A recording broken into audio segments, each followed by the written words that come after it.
रात के 12 बज रहे हैं। कॉलेज की पीली बस रत्नागिरी से पुणे की ओर लौट रही है। फाइनल ईयर के स्टूडेंट्स की यह आखिरी ट्रिप है। रास्ता सुनसान और घना है। बस जंगल और पहाड़ी घुमावदार रास्तों से गुजर रही है। चारों ओर सिर्फ पेड़ और अंधेरा है।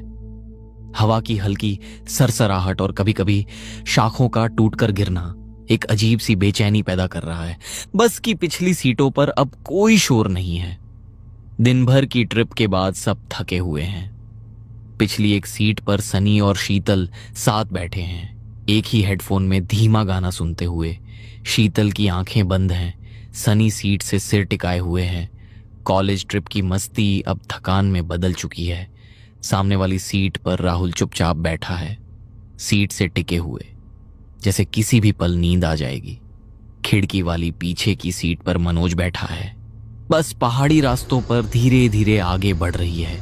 बाहर घना अंधेरा फैल चुका है, सब शांत है। सिर्फ मनोज की आंखें बाहर टिकी हैं और उसके मन में एक अजीब सी बेचैनी जन्म ले रही है।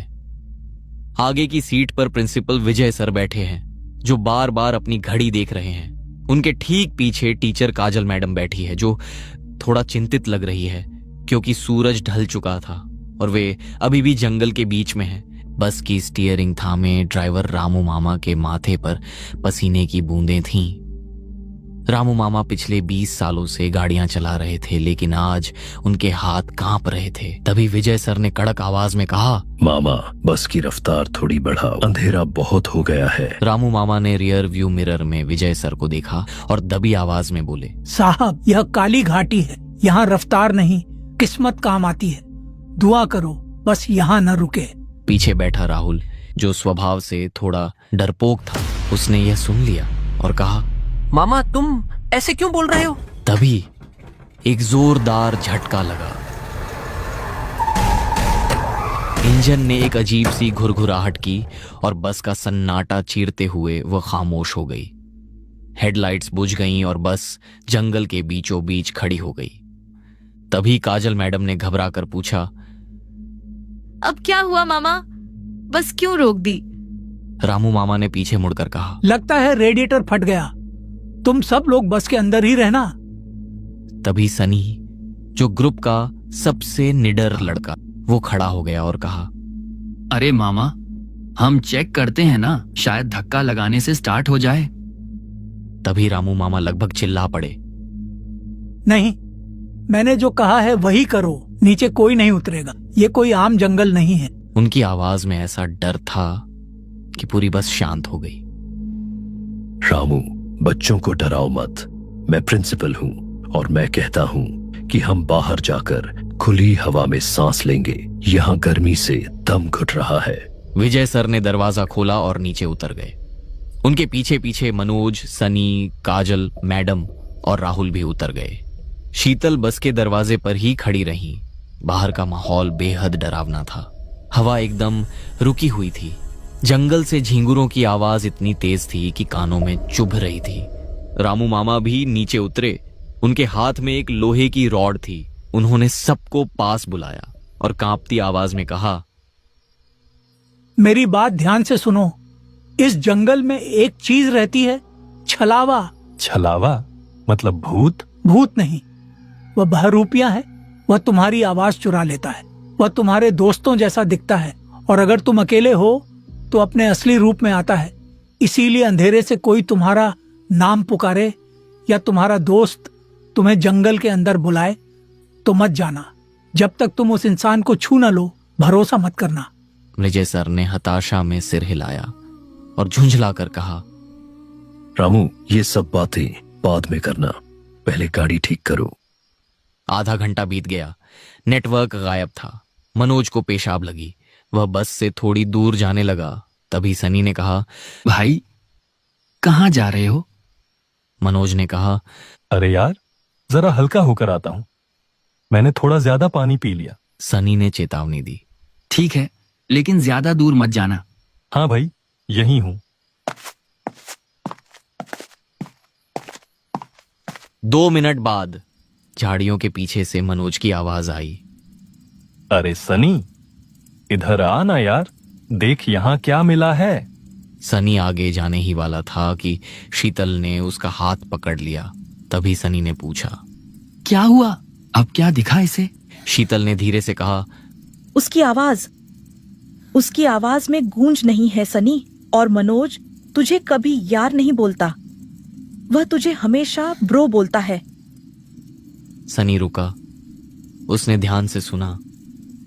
झाड़ियों से फिर आवाज आई, अरे सनी, आना ब्रो, देख क्या मस्त चीज है।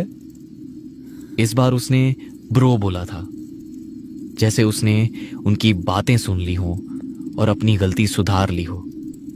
सनी के रोंगटे खड़े हो गए। तभी दूसरी तरफ से मनोज पैंट की जिप लगाता हुआ वापस आया और कहा, क्या हुआ? तुम लोग मुझे ऐसे क्यों घूर रहे हो? सबकी सांसें थम गईं। अगर मनोज यहां है तो झाड़ियों में से सनी को कौन बुला रहा था? तभी विजय सर ने टॉर्च उस तरफ घुमाई। अरे कौन है वहां? रोशनी की लकीर झाड़ियों पर पड़ी। वहां कोई नहीं था, सिर्फ हवा से हिलते हुए पत्ते थे। लेकिन तभी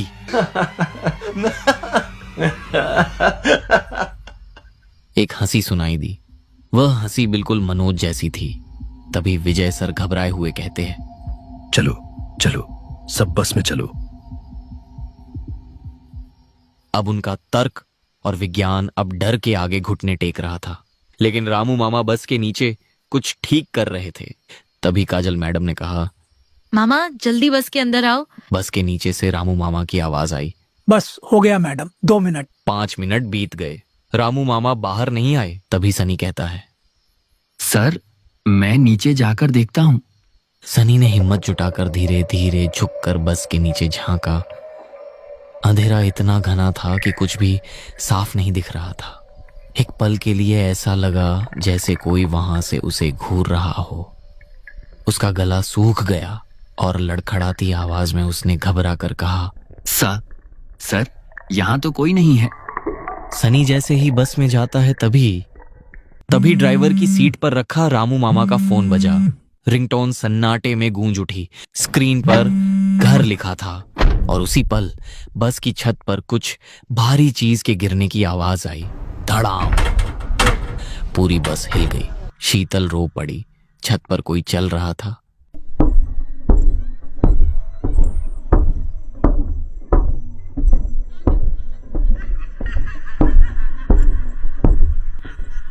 कदम बस के दरवाजे की तरफ बढ़ रहे थे। काजल मैडम ने कांपते हुए पूछा, सर, दरवाजा लॉक है ना? हाँ मैडम, चिंता मत करो, दरवाजा लॉक किया है मैंने। तभी बस के पीछे की कांच पर किसी ने दस्तक दी। सबने मुड़कर देखा। खिड़की के बाहर रामू मामा का चेहरा था। वह मुस्कुरा रहे थे, लेकिन उनकी मुस्कान बहुत चौड़ी थी, इंसान से कहीं ज्यादा चौड़ी। और उनकी आंखें नहीं थीं, वहां सिर्फ अंधेरा था। बाहर खड़े रामू मामा ने विजय सर की आवाज में बोला, दरवाजा खोलो साहब, मुझे अंदर आना है। चेहरा रामू मामा का, लेकिन आवाज विजय सर की है। विजय सर अपनी ही आवाज बाहर से सुनकर सन्न रह गए और बोले, ये क्या है? मेरी आवाज में रामू। खिड़की पर वह खौफनाक चेहरा अभी भी मुस्कुरा रहा था, लेकिन अगले ही पल वह अंधेरे में गायब हो गया। बस के अंदर सन्नाटा छा गया। सिर्फ सबकी भारी सांसें चल रही थीं। सनी ने हांफते हुए कहा, हमें यहाँ से निकलना होगा। राहुल ने घबराए हुए कहा, तू पागल है क्या? बाहर वो चीज घूम रही है। सनी गुस्से में, अबे तो क्या यहाँ अंदर बैठकर मरने का इंतजार करें? और ये बस स्टार्ट नहीं हो रही है। और वो कांच कितनी देर रोक पाएगा उसे? एक पत्थर मारेगा और सब खलास। सबकी नजरें खिड़कियों पर गईं। बस अब सुरक्षित नहीं लग रही थी, बल्कि एक पिंजरे जैसी लग रही थी जिसमें वे फंस गए थे। काजल मैडम ने कांपती आवाज में पूछा, लेकिन सनी, हम जाएंगे कहाँ? इस वक्त हम जंगल के बीच में फंसे हैं। मैंने आते वक्त एक बोर्ड देखा था, फॉरेस्ट गेस्ट हाउस मुश्किल से 100 मीटर दूर है। वहां कम से कम ईंट पत्थर की दीवारें होंगी और शायद कोई फोन भी मिल जाए। यहाँ खुले में रहना बेवकूफी है। विजय सर ने पसीना पोंछा और कहा, सनी ठीक कह रहा है। यहां बैठे रहे तो वो हमें एक एक करके शिकार बनाएगा। फैसला हो गया, भागना ही एक रास्ता है। सब लोग एक दूसरे का हाथ पकड़ लो। चेन टूटनी नहीं चाहिए, चाहे कुछ भी हो जाए, कोई भी हाथ मत छोड़ना। इतना कहकर वे बस से नीचे उतरे। तभी अचानक बाहर इतना घना कोहरा छा गया था कि सामने खड़ा आदमी भी साफ दिखाई नहीं दे रहा था। विजय सर बोले, भागो। और उसी पल सब कुछ बेकाबू हो गया। वे ऐसे भागने लगे कि किसी ने पीछे मुड़कर देखने की हिम्मत तक नहीं की। कदम बस आगे बढ़ते जा रहे थे जैसे किसी अनदेखे डर ने उन्हें धकेल दिया हो। चारों तरफ कोहरा इतना घना था कि ऐसा लग रहा था मानो वे धुएं के बादलों के बीच दौड़ रहे हों। दिशाएं खो चुकी थीं, रास्ते धुंध में घुल गए थे। दौड़ते दौड़ते शीतल का संतुलन बिगड़ गया। उसकी उंगलियों की पकड़ ढीली पड़ी और उसी पल राहुल का हाथ उसके हाथ से छूट गया। राहुल संभल भी नहीं पाया। वह रास्ते के किनारे से फिसला और एक खाई जैसी ढलान पर जा गिरा।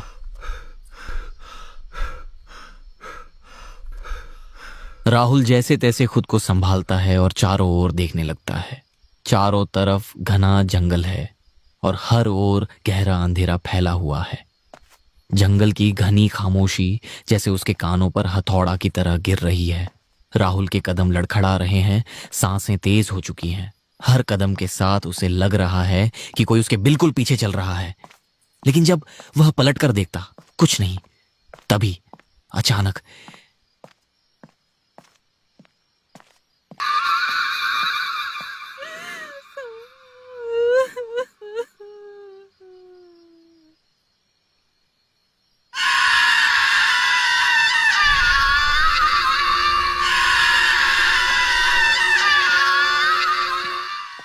कहीं पास से रोने की आवाज आई, धीमी, टूटी हुई, जैसे कोई बहुत दर्द में हो लेकिन चीख भी ना पा रहा हो।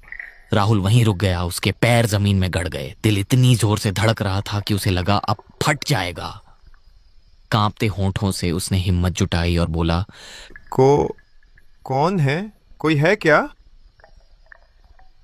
कोई जवाब नहीं, बस सन्नाटा और झींगुरों की तेज आवाज जो अब पहले से ज्यादा डरावनी लग रही है।